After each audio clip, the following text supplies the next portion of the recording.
clubs for Spellbinders for February 2025. It's a new month, so new clubs, right?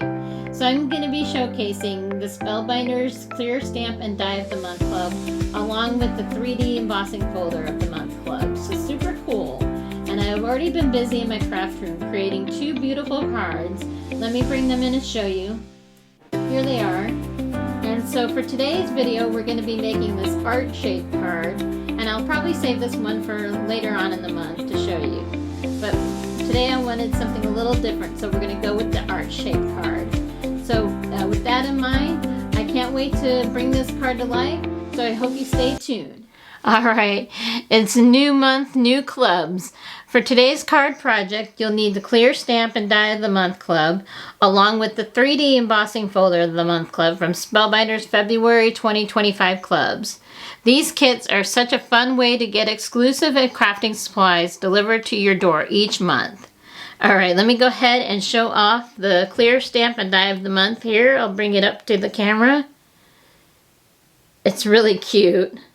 I'm so ready for spring, y'all, especially after the winter we've had recently in Texas. It's been quite chilly.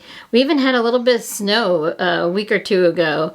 It was really fun while it lasted, but I'm ready for spring. It was fun watching my dogs run around in the snow, though. So this is a really cute set.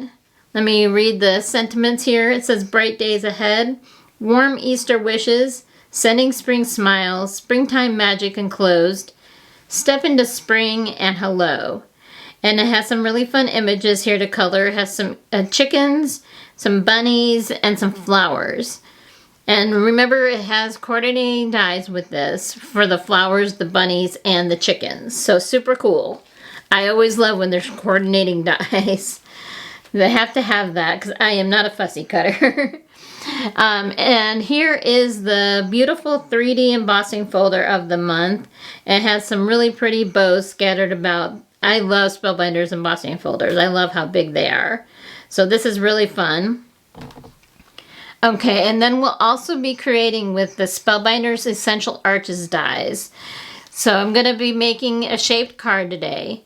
Arch dies are really popular right now, and I thought this would be a fun way to showcase them in a unique design.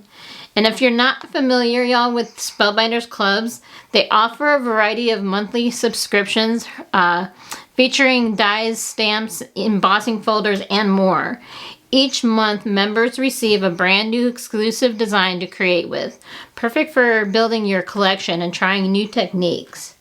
So how Spellbinders clubs works, I'm new to this, so I'm hoping I'm explaining it right. So the first of the month, the club's previews become available to everyone.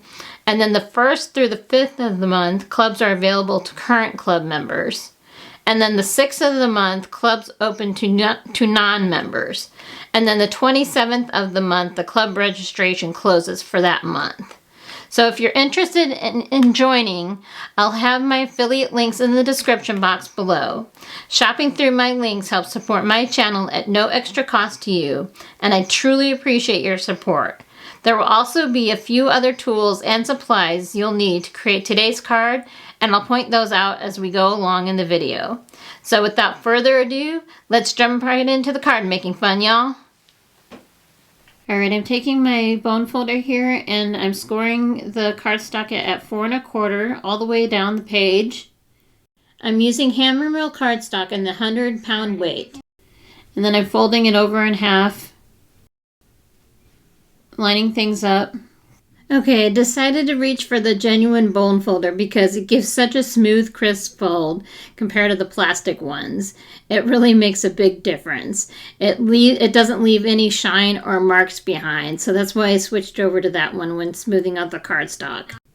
Okay, now I'm getting out my Spellbinders paper trimmer to cut the cardstock in half. This is what's going to create 2 side-folded note cards. I love how smooth and precise this trimmer cuts, making it super easy to get clean edges without any fraying. Just like that, I've created 2 card bases. Okay, now those are done, let's go ahead and put the paper trimmer aside. And I'm going to get my bone folder back out to help smooth these card bases out. Not that we really need to do that because that top part is going to get cut off eventually when we do the shaped card. Okay, now I'm getting out the Essential Arches Etched Dies to help create the shaped card. These dies are perfect for making unique card bases like this. Okay, this is where we're going to create the shaped card. So we're going to go ahead and get out the largest die. I have my Platinum 6 die cutting machine set up and ready to go. We're going to put the card base into the die and apply some tape to hold it in place. And then we're going to follow the instructions on the universal plate system and run it through a die cutting machine. Alright, and just like that, we have our shaped card, y'all. And don't worry about when we remove the tape if the cardstock tears, because that's going to get covered up with another layer. And it only ripped because of the pressure applied from the die cut machine. Okay, now we're going to go ahead and create the top and bottom layer of the card. So I'm getting out the largest die in the set again and running it through. There we go, that looks great. Just wiping away some of the dust from the cutting plates. So I have a question for y'all. Do y'all like to make shaped cards like this? Something different than our standard size cards? Let me know in the comments below. I'd love to hear your thoughts.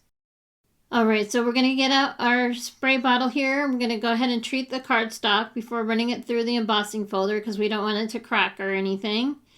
And now we have it set up inside the embossing folder. We're going to go ahead and run this through. And don't follow what I'm doing here because I actually did the instructions for the 2D embossing folder. That's why I was struggling a little bit here.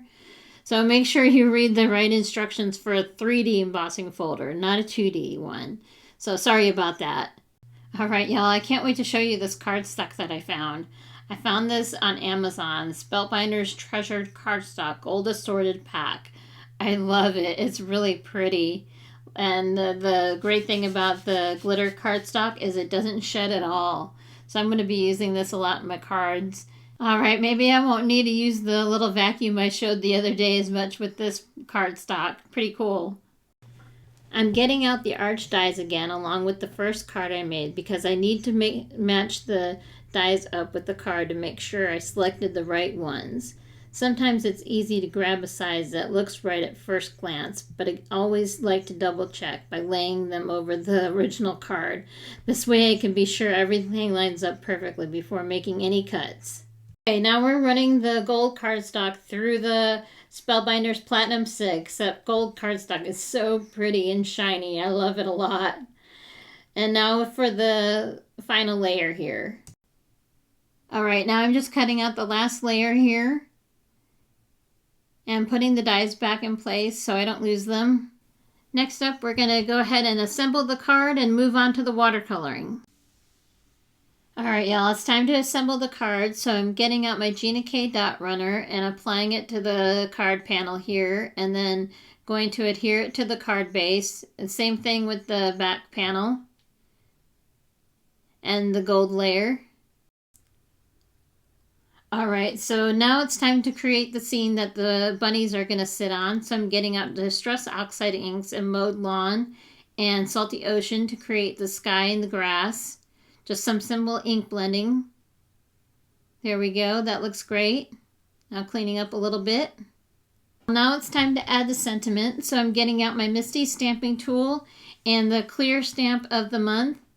And I'm going to be using Warm Easter Wishes for our sentiment. I thought that was fitting with the Easter bunnies. And I'm just getting out a ruler here to help line up the stamp and using the grid lines on the Misty. And using my Versified Clair Nocturne ink for the sentiment, stamping it twice to get a nice good impression. Just a little tip when stamping sentiments, make sure you don't press too hard. If you apply too much pressure, you might end up smushing the letters, and they won't look as crisp and clean. A nice, light, even pressure is all you need to get a perfect impression. It makes such a difference, especially with detailed sentiments. And now we're going to apply this layer to the card, and just look how pretty this is already coming together. I'm loving how that gold arch adds such a nice frame around the main layer. It's so pretty.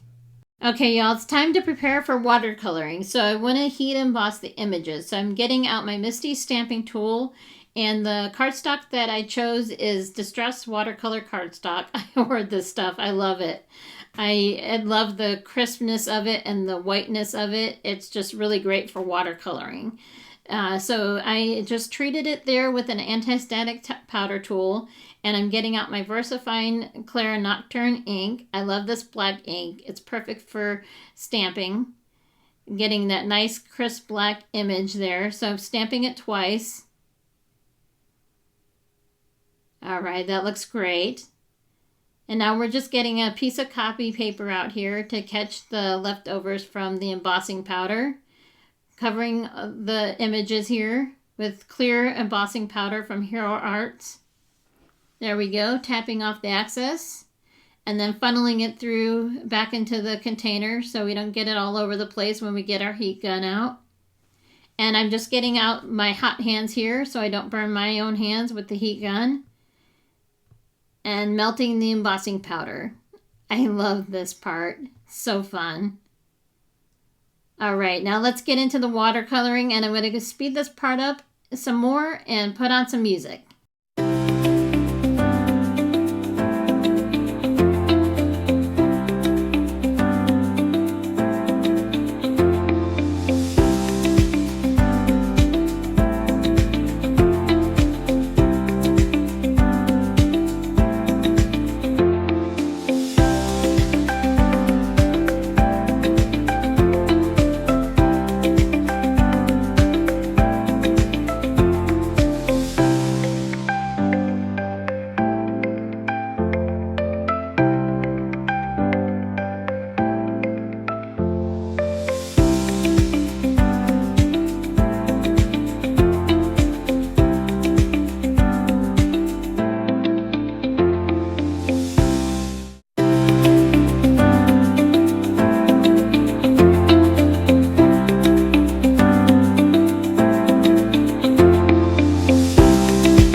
Love how these bunnies turned out. Super cute.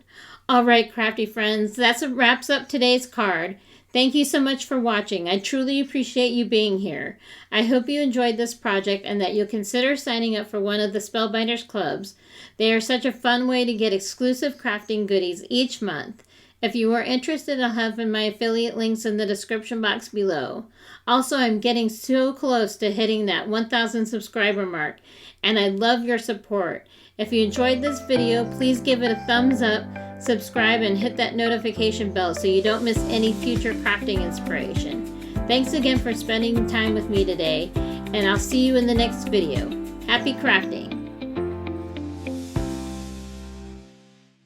Ciao for now.